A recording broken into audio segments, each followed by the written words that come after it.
Habang tumatanda, natural na humihina ang mga kalamnan at kasukasuan, lalo na sa bahagi ng mga binti.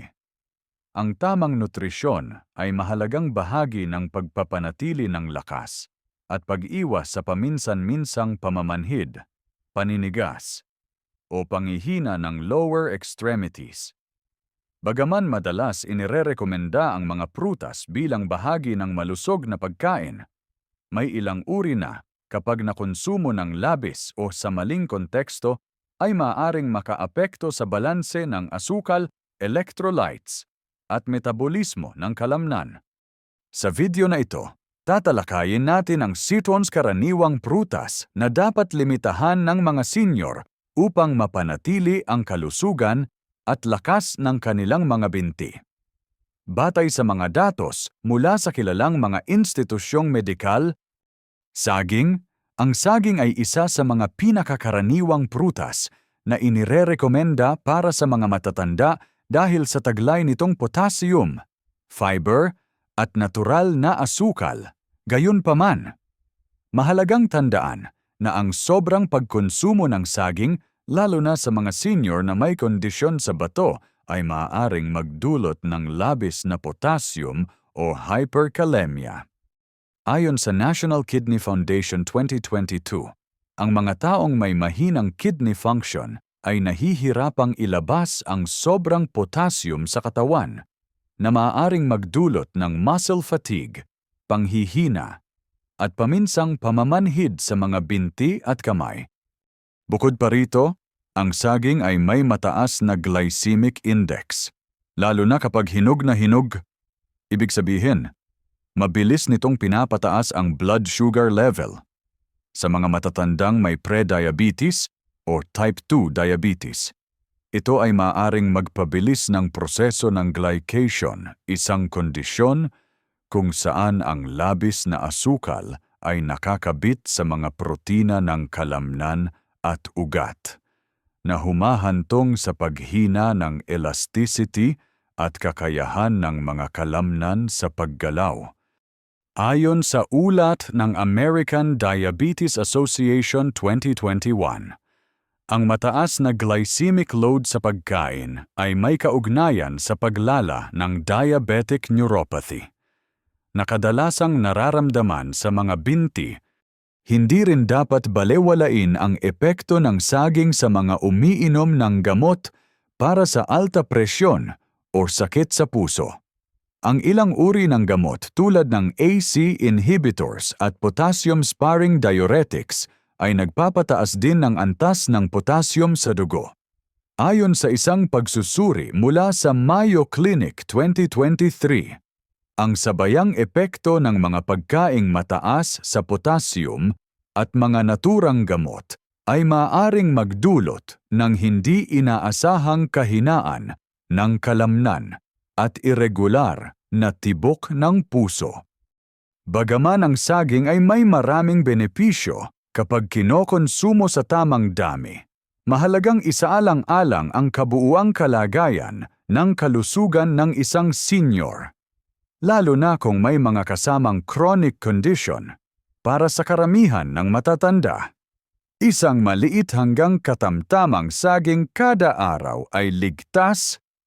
Ngunit kung may problema sa bato, diabetes, o iniinom na gamot na nakaaapekto sa balanse ng electrolytes, mas mainam na kumonsulta sa doktor o dietitian bago gawing bahagi ng araw-araw na pagkain. Sa pangkalahatan, ang prinsipyo ng moderasyon ang susi. Hindi kailangang tuluyang iwasan ang saging, ngunit hindi rin ito dapat kainin ng labis, lalo na kung kalusugan ng mga binti at ugat ang usapan. Pakwan. Ang pakwan ay isang prutas na madalas iniuugnay sa hydration dahil sa mataas nitong water content, na umaabot sa halos 92%. Sa unang tingin, ito ay tila mainam para sa mga matatandang kailangang manatiling hydrated.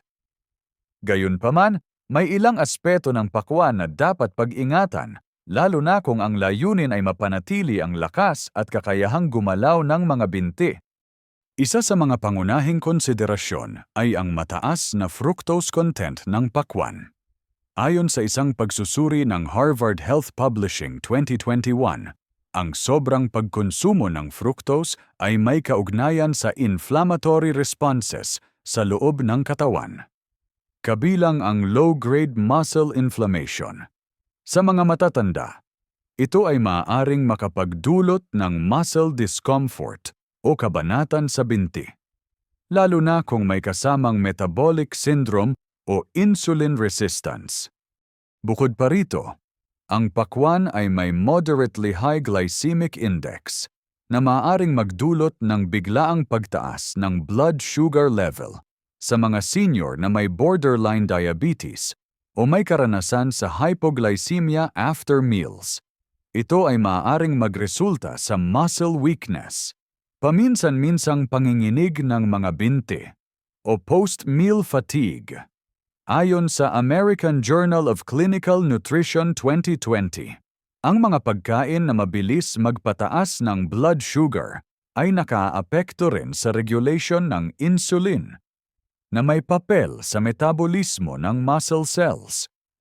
May isa pang issue na kadalasang hindi napapansin: ang labis na fluid intake mula sa pakwan ay maaaring makaapekto sa electrolyte balance. Sa mga matatandang may congestive heart failure o chronic kidney disease, ang sobrang likido ay maaaring magdulot ng edema o pamamaga ng mga binti na nagpapahirap sa paglakad o pagtayo. Ayon sa National Institute on Aging 2022, ang mga seniors na may limitadong kapasidad sa pag-regulate ng fluids ay dapat mag-ingat sa mga pagkaing mataas sa tubig kung walang sapat na balanse sa sodium at potassium. Hindi rin dapat balewalain ang papel ng pakwan sa gastrointestinal motility, dahil ito ay mabilis tunawin at may natural laxative effect sa ilang tao.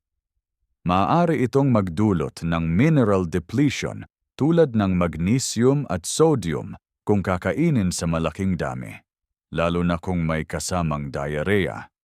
Ang imbalance sa mga mineral na ito ay kilalang sanhi ng pamumulikat at paninigas ng mga binti. Sa kabuuan, ang pakwan ay ligtas at maaaring isama sa diet ng senior kung kakainin sa katamtamang dami at may sapat na balanse sa iba pang uri ng pagkain. Subalit, para sa mga may kondisyon sa bato, puso, o blood sugar regulation, mainam na limitahan sa maliit na hiwa kada araw at iwasan ang pagkain nito ng walang kasamang protina o hibla na makakatulong sa mas maayos na blood sugar control. Ubas. Ang ubas ay isang prutas na kilala sa taglay nitong antioxidants gaya ng resveratrol na may benepisyo sa kalusugan ng puso at pagprotekta sa mga selula. Gayunpaman, sa kabila ng mga positibong epekto, may ilang aspeto ng ubas na dapat pagtuunan ng pansin, lalo na para sa mga matatandang higit ng sensitibo sa asukal, pestisidyo, at mga compound na maaaring makaapekto sa neuromuscular function. Isa sa mga pangunahing issue ay ang natural sugar content ng ubas. Ayon sa U.S.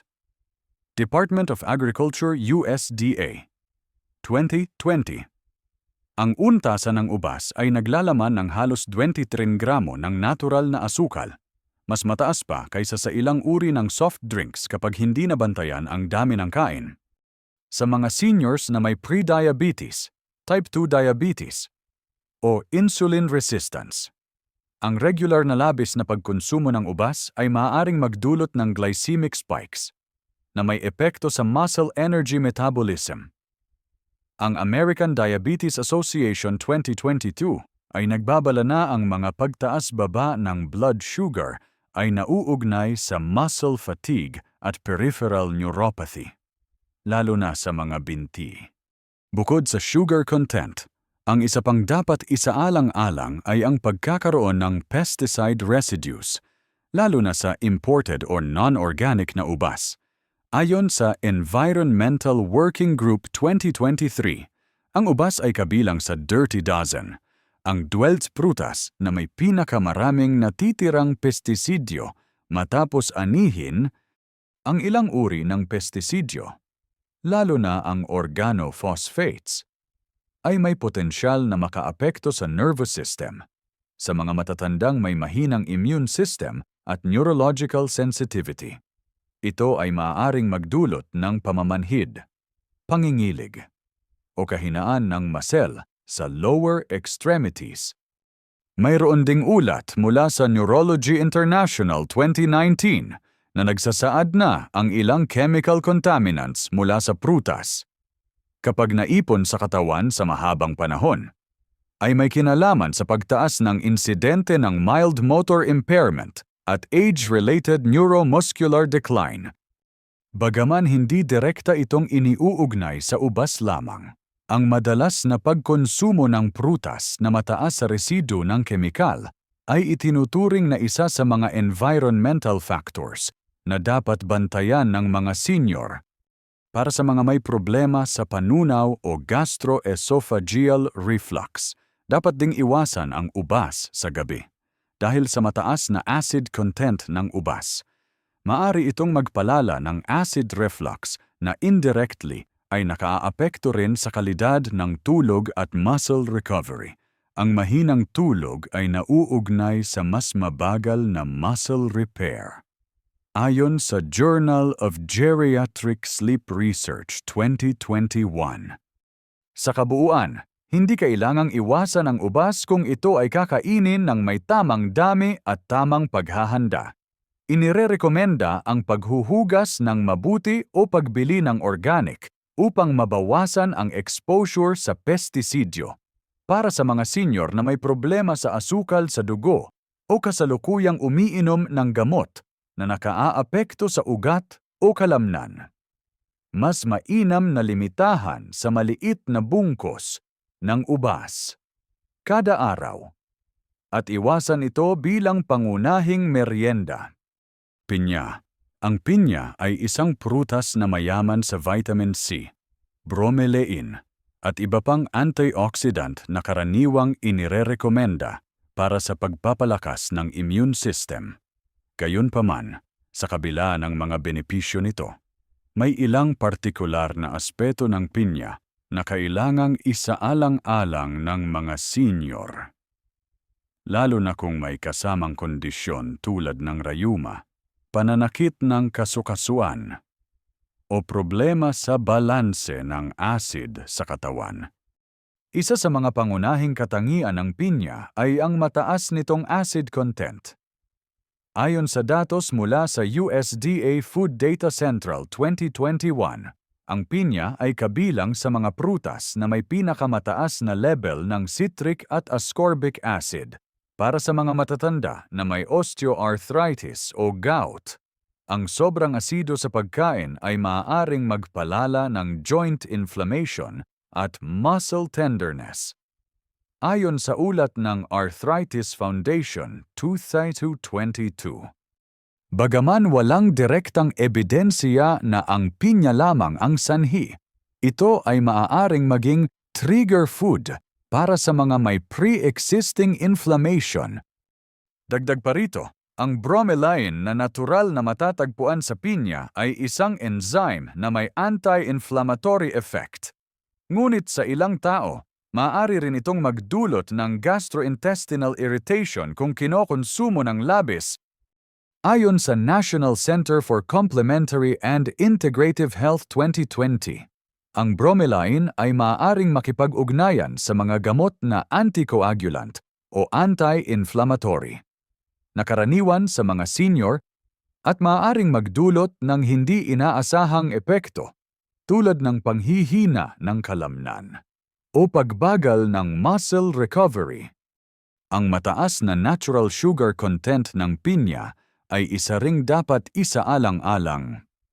Ayon sa Harvard School of Public Health 2021, ang isang tasa ng hiniwang pinya ay may halos 16 gramo ng asukal.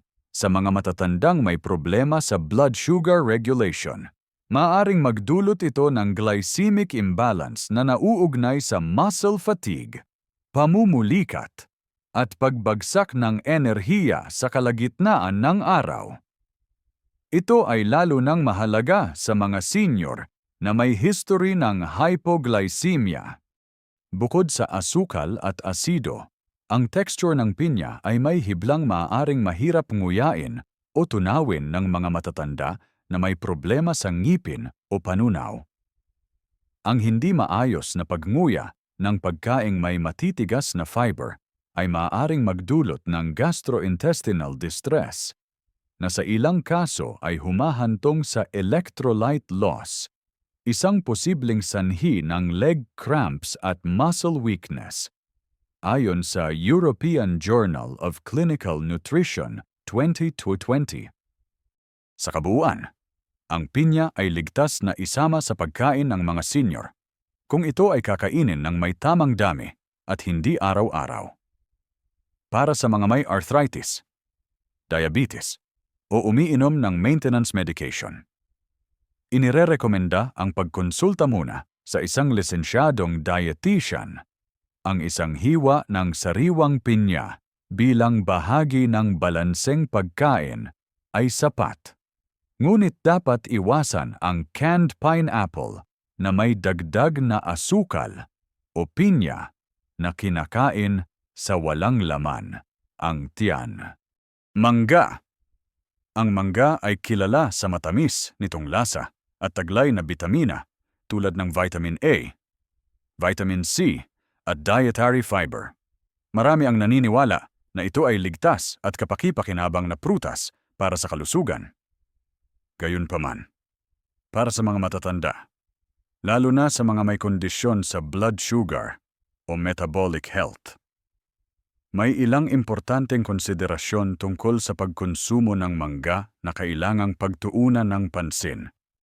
Isa sa mga pangunahing issue ay ang mataas na sugar content ng hinog na mangga. Ayon sa datos ng U.S. Department of Agriculture USDA 2021, ang isang medium-sized na hinog na mangga ay maaaring maglaman ng humigit kumulang 45 gramo ng natural sugar. Ito ay halos katumbas ng asukal na matatagpuan sa ilang regular na soft drinks. Sa mga matatandang may type 2 diabetes o prediabetes, ang labis na asukal mula sa mangga ay maaaring magdulot ng biglaang pagtaas ng blood glucose na nauugnay sa glycation o pagkasira ng mga protina sa loob ng kalamnan at ugat. Ayon sa American Diabetes Association 2022, ang prosesong ito ay maaaring magresulta sa peripheral neuropathy, na madalas na unang nararamdaman sa mga binti bilang pamamanhid, pangangalay, o kahinaan. Dagdag pa rito, ang mangga ay may moderately high glycemic index GI, lalo na kapag hinog na hinog. Ang pagkain ng pagkain na may mataas na GI sa regular na batayan ay nauugnay sa reduced muscle performance at mas mataas na panganib ng metabolic syndrome. Ayon sa Journal of Geriatric Endocrinology 2020, sa mga matatanda, ito ay maaaring magpababa ng enerhiya ng kalamnan sa lower limbs na nagreresulta sa mabagal na paglalakad, panghihina, at mas mataas na panganib ng pagkakadapa. Bukod sa epekto sa blood sugar, may ilang compound sa mangga, tulad ng urushiol, isang natural na kemikal na matatagpuan din sa balat ng mangga, na maaaring magdulot ng contact dermatitis o skin irritation sa sensitibong tao. Bagaman bihira, ang reaksyong ito ay maaaring makaapekto sa mobility kung ang pamamaga ay umabot sa kasukasuan ng kamay o paa. Ayon sa Dermatology Review Journal 2019, may ilang kaso ng mango-induced allergy na nakaaapekto sa functional mobility ng mga matatandang pasyente. Isa pa, ang sobrang pagkonsumo ng mangga sa gabi ay naiugnay sa disturbed digestion at nighttime muscle restlessness sa ilang senior.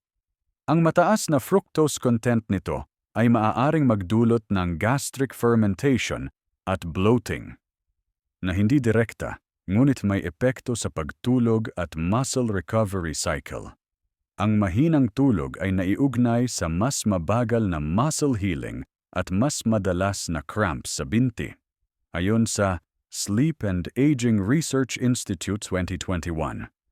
Sa pangkalahatan, ang mangga ay maaari pa ring isama sa pagkain ng mga senior kung ito ay kakainin sa katamtamang dami at sa loob ng balanseng pagkain. Inirerekomendang kumain lamang ng 1/2 hanggang 1 tasa ng mangga kada araw. Iwasan ang overripe varieties at huwag sabayan ng iba pang matataas sa asukal.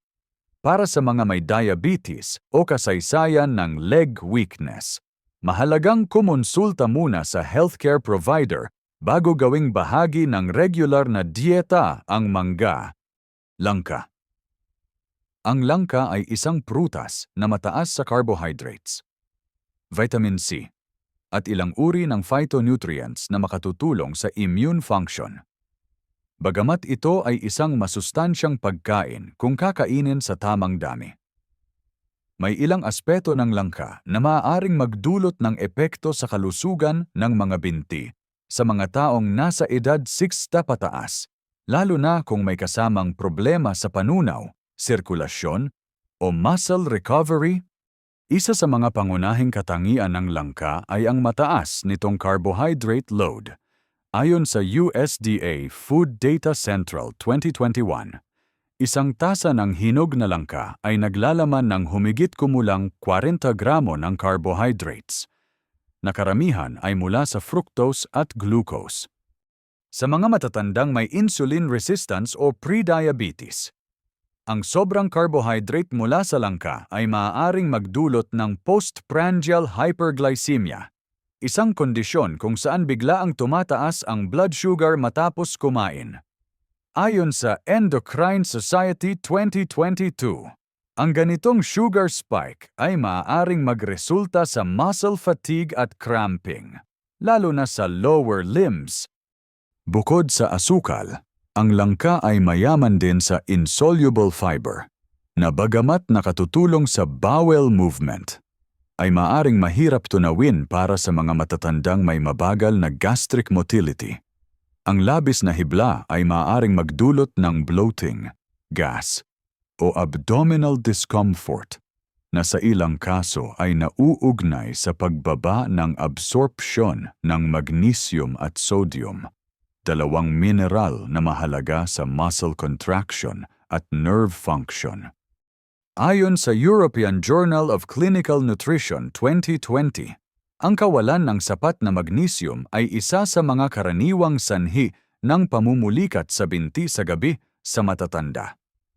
May isa pang aspeto ng langka na dapat isaalang-alang. Ito ay tinatawag na fermentable carbohydrates, na bahagi ng FODMAP group. Ayon sa Monash University Low FODMAP Diet Research 2019, ang mga pagkaing mataas sa FODMAPs ay maaaring magdulot ng gastrointestinal fermentation na humahantong sa fluid shifts sa bituka. Sa mga taong may irritable bowel syndrome o hypersensitive digestion, ang ganitong fluid imbalance ay maaaring makaapekto sa electrolyte balance, na may direktang epekto sa lakas at koordinasyon ng mga binti. Higit pa rito, ang langka ay isang prutas na may mas mataas na caloric density kumpara sa ibang prutas. Kapag kinakain ito bilang merienda ng madalas o sa malaking dami, maaaring magdulot ito ng hindi sinasadyang pagtaas ng timbang. Sa mga matatandang may limitadong physical activity, ang sobrang timbang ay nagpapalala sa joint stress at maaaring magdulot ng osteoarthritis flare-ups, lalo na sa tuhod at bukong-bukong. Ayon sa National Institute on Aging 2022, ang labis na timbang ay direktang nakaaapekto sa mobility at muscle endurance ng mga senior. Sa kabuuan, ang langka ay hindi kailangang iwasan, Ngunit dapat itong kainin ng may pangangasiwa at kaalaman sa kondisyon ng sariling katawan. Inirerekomenda ang 1 to 2 tasa o mas kaunti bilang bahagi ng pagkain na may balanseng protina at healthy fats upang mapabagal ang absorption ng asukal. Para sa mga may diabetes, irritable bowel syndrome o muscle cramping, makabubuting kumonsulta muna sa isang dietitian bago ito gawing regular na bahagi ng dieta. Mga tuyong prutas. Ang mga tuyong prutas ay madalas itinuturing na malusog na alternatibo sa merienda, lalo na dahil sa kanilang taglay na hibla at antioxidants. Gayunpaman, para sa mga matatandang edad 60 pataas, mahalagang pag-isipan ang dami at uri ng tuyong prutas na kinokonsumo dahil may ilang epekto ito sa metabolismo, sirkulasyon, at kalusugan ng kalamnan, partikular sa bahagi ng mga binti. Isa sa mga pangunahing isyu sa tuyong prutas ay ang mataas na konsentrasyon ng asukal. Kapag ang isang prutas ay pinatuyo, nawawala ang tubig ngunit nananatili ang asukal. Kadalasan ay triple ang dami kumpara sa sariwang bersyon. Halimbawa, ayon sa U.S. Department of Agriculture USDA 2021, ang 1/4 tasa ng pasas raisins ay maaaring magkaroon ng hanggang 29 gramo ng natural sugar na halos katumbas ng isang buong chocolate bar. Sa mga senior na may diabetes o pre-diabetes, ito ay may direktang epekto sa blood sugar spikes at peripheral nerve health. Ang mga pagtaas ng asukal sa dugo ay kilalang salik sa pagkasira ng mga peripheral nerves, isang kondisyong tinatawag na diabetic neuropathy. Ayon sa American Academy of Neurology 2022, ang unang senyales ng neuropathy ay karaniwang lumilitaw sa mga binti at paa, kabilang ang pamamanhid, pangingilig, o kahinaan ng kalamnan. Kapag hindi naagapan, ito ay maaaring makaapekto sa kakayahan ng isang senior na maglakad o tumayo ng matagal. Bukod sa natural sugar, ang karamihan sa mga komersyal na tuyong prutas ay may idinagdag na asukal added sugars at minsan ay may preservatives tulad ng sulfur dioxide upang mapanatili ang kulay. Ayon sa World Health Organization 2020, ang labis na added sugar ay may kaugnayan sa chronic inflammation, isang kondisyon na maaaring makaapekto sa muscle recovery at joint function. Samantala, ang sulfur-based preservatives ay iniugnay sa gastrointestinal discomfort, lalo na sa mga matatandang may sulfite sensitivity o problema sa panunaw. Hindi rin dapat kalimutan ang caloric density ng tuyong prutas dahil sa liit ng serving size ngunit mataas sa calories at sugar. Madali itong ma-overconsume. Halimbawa, ang isang maliit na pakete ng dried mango ay maaaring umabot sa mahigit 200 calories. Ayon sa Journal of Nutrition and Aging 2021, ang sobrang calorie intake sa matatandang may sedentary lifestyle ay nagdudulot ng unti-unting pagdagdag ng timbang na nagpapabigat sa mga kasukasuan ng tuhod at bukong-bukong. Pangunahing sanhi ng panghihina ng binti sa edad na 60 pataas. Sa kabuuan, ang tuyong prutas ay hindi kailangang iwasan ng buo. Ngunit dapat itong limitahan at piliin ng mabuti. Inirerekomenda ang unsweetened at unsulfured varieties at limitahan sa 1 to 2 tablespoons kada araw bilang bahagi ng balanseng pagkain. Para sa mga senior na may diabetes, history ng cramps o joint pain, mas mainam pa rin ang sariwa at mababang glycemic na prutas tulad ng mansanas o peras, na nagbibigay ng nutrisyon ng walang labis na asukal. Ang pagkonsumo ng prutas ay mahalagang bahagi ng isang balanseng pagkain, lalo na para sa mga matatanda. Gayunpaman, tulad ng ipinakita sa video na ito, hindi lahat ng prutas ay laging ligtas kapag kinukonsumo ng labis o nang hindi isinasaalang-alang ang kasalukuyang kalagayan ng kalusugan. Ang ilang uri ng prutas, gaya ng saging, pakwan, ubas, pinya, mangga, langka, at tuyong prutas ay maaaring makaapekto sa blood sugar, electrolyte balance, at metabolismo ng kalamnan, na may implikasyon sa lakas at kakayahan ng mga binti.